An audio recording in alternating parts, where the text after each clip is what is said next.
Hey guys, what's going on? Tyrauku here, back again with another raid video, and today there is a 2x event going on, so if you did end up pulling champions during this 2x event, I hope you pulled something really good. Unfortunately for me, I ended up with a mediocre pull session.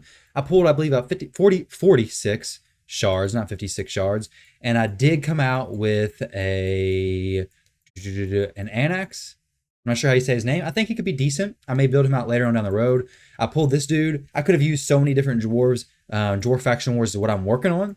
So literally, I guess Melga would have been amazing, but we didn't get her. So maybe I pull a few more shards before the end of the 2x, before these factions open up, and then I can grab my Lydia sooner rather than later.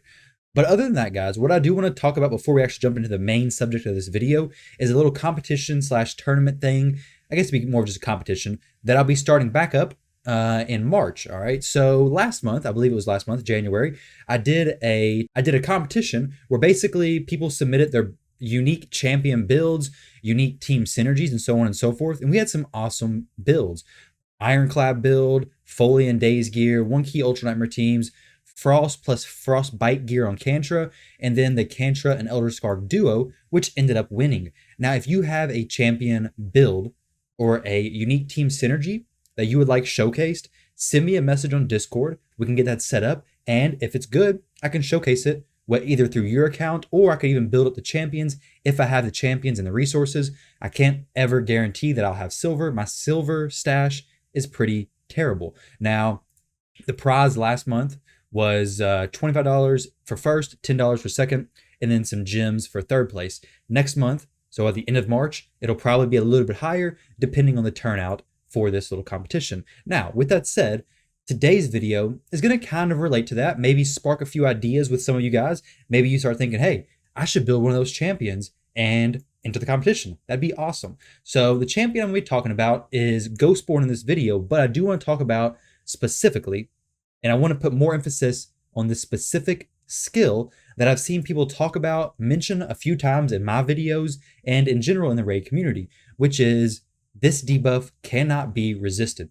Okay, so for Ghostborn specifically, he was in my vault for a little while. I knew he had some potential, but whenever I pulled Astralith, I was looking to get the most damage in my arena team. My Astralith is built with some accuracy, but I really wanted to maximize his damage.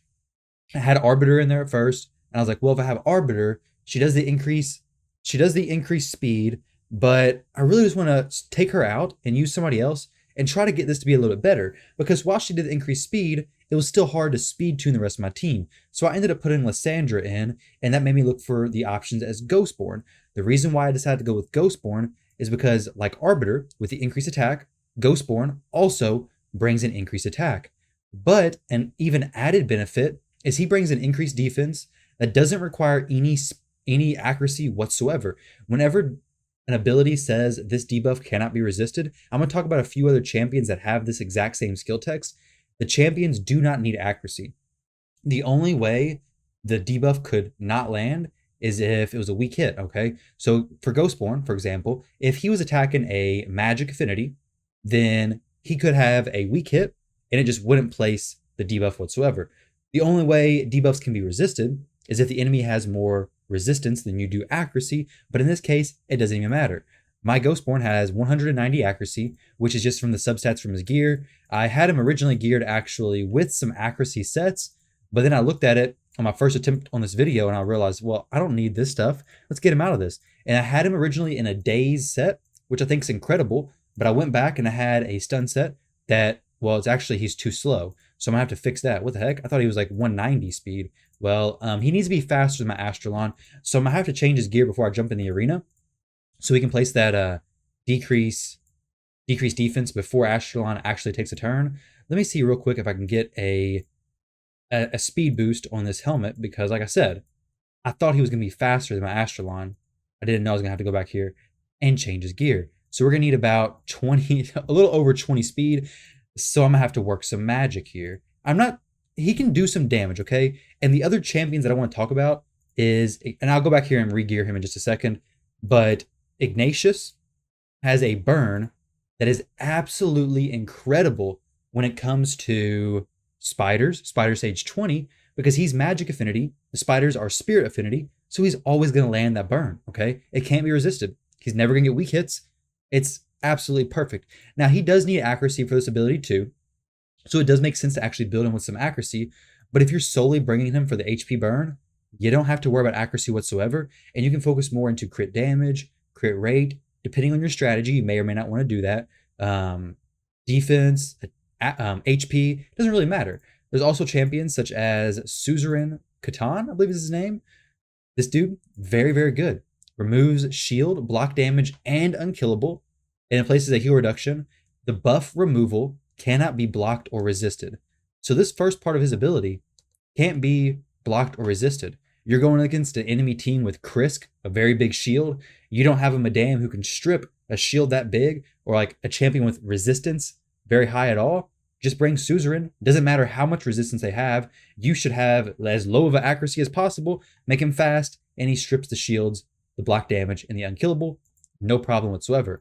Also, you have champions like Astralith, who has places 2 bomb debuffs that detonate after 1 turn. This debuff cannot be resisted. And like I mentioned, if I didn't mention this, I'm going to mention it now. There's more champions, I believe, that have this cannot be resisted skill text. I can't think of them right now, and I've been trying to look around, but I'm pretty sure there are some more. So if you can think of any, definitely let me know. Does he have a can't be resisted? No, he doesn't.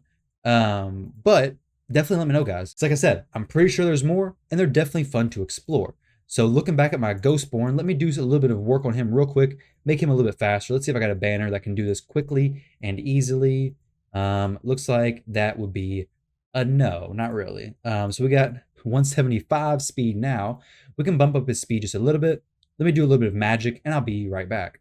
Guys, I'm back now after making a little bit of a change to his gear set. He still has a stun set going on, and he has a speed set. Whenever you're going to gear your champions that can't be resisted, you want to make sure they still have a speed to make sense. You want to make sure they can do damage or whatever else you want to bring them for, whether it's survivability, whether it's for damage or anything like that, but you don't have to worry about accuracy at all. I still have some accuracy because of my Great Hall, some extra for my artifacts, but once you get to that later in game of gearing, then you're going to get some of that extra accuracy, and it's not going to be anything you can really help. I could go through here and change Ghostborn for sure, make him hit really hard or as hard as he could hit for me, but I'm not too worried about that. Honestly, his job is just to place this decreased defense and then place some stuns. So I do have Astralon going right after him, and Astralon places stuns on everybody, of course, 100% chance of placing them, assuming that is also not a weak hit, and also Astralon does need accuracy, but if I wanted to really maximize this, I could go with the Opportunist Mastery for Astralon and increase the damage inflicted to targets with stun, sleep, fear, true fear, or freeze by 12%. So Ghostborn would apply the decreased defense, have a chance to apply the stun, and then Astralon would do even more damage. And I'll likely go through here and change Astralon's masteries later on, but in this video, I just wanted to really showcase how good a champion like this, that has these abilities where they can't be resisted, actually can be, and actually could make sense to bring into your team, just because it allows so much flexibility when it comes to gearing everything on those champions. So let's jump into the arena. This does make sense to use in dungeons, of course. Very similar setup, very similar thing, but there's no reason to really jump into the dungeons. We'll go into the arena where people are most likely going to have the highest accuracy, at least compared to dungeons. All right. Now this is not a perfect look because all these teams look like to be bot teams, but we'll go ahead and jump in here and take a look to see how everything works out. Now the only people who it won't place on is people who he weak hits against. All right. So go ahead and use this. Lysandra is here just to help speed to my team, make sure they go in the right order and everything. Decreased defense gets placed on everybody. No stuns, unfortunately. Like I said, I did have the sleep set or the day set equipped on him before. It does land more sleeps. And if I really wanted to optimize him for that extra damage from Astralon with that Opportunist Mastery, then I would probably keep him in a day set just to make sure I got that extra damage. Because Astralon places the stuns anyways, I don't really need Ghostborn there to place the stuns as well. But stun set, if I was going to dungeons or anything like that, I would definitely keep him in a stun set because stun, you don't wake up somebody if you attack them when they're in a stun. And also, unlike freeze makes you deal less damage to the target who's under the freeze debuff. Sleep can be woken up if they take damage, but stun, they don't wake up, they skip a turn. It is definitely the best crowd control or CC debuff that you could place on a champion or in dungeons, wherever it may be. So you definitely want to bring that whenever possible. Like I said, though, Astralith brings that anyways, so I may not actually need that with Ghostborn. But here, it didn't place on Tyrell. That's because it was a weak hit. Like I said, weak hits do happen. I believe they have like a 20 or 30% chance of happening. So it's not crazy high, but it does happen. Luckily, the people that Ghostborn weak hit against, they are not going to be weak hits for Astralith as well. So Astralith's going to place those stuns, assuming he has enough accuracy, whenever Ghostborn doesn't place a decreased defense, making it less likely for Astralith to kill him. So Astralith definitely very good synergy between these two champions. I think so, at least. The increased attack from Ghostborn really helps and makes sense to bump out my Arbiter. I can put in Ghostborn instead. I get the increased attack plus the increased defense. Ghostborn in general just really makes sense, I believe, in a lot of areas of the game. So if you have a Ghostborn, if you have a champion who has a debuff that can't be resisted, definitely consider if they can fit in any of your teams. Like I said, Ignatius, Suzerain, a lot of those champions have areas where they can fit that you may have just been overlooking, because now you can put them in those stun sets, sleep sets, and those crowd control sets that you may have never used before. So guys, I hope this video helps you out. Maybe it opens up a few more options for you. Don't forget to like, comment, and subscribe if you haven't already. Feel free to click on one of the videos about to pop up. Thank you very much for watching. I appreciate it. And I hope you guys have a great rest of your day, night, whatever it is, wherever you're at.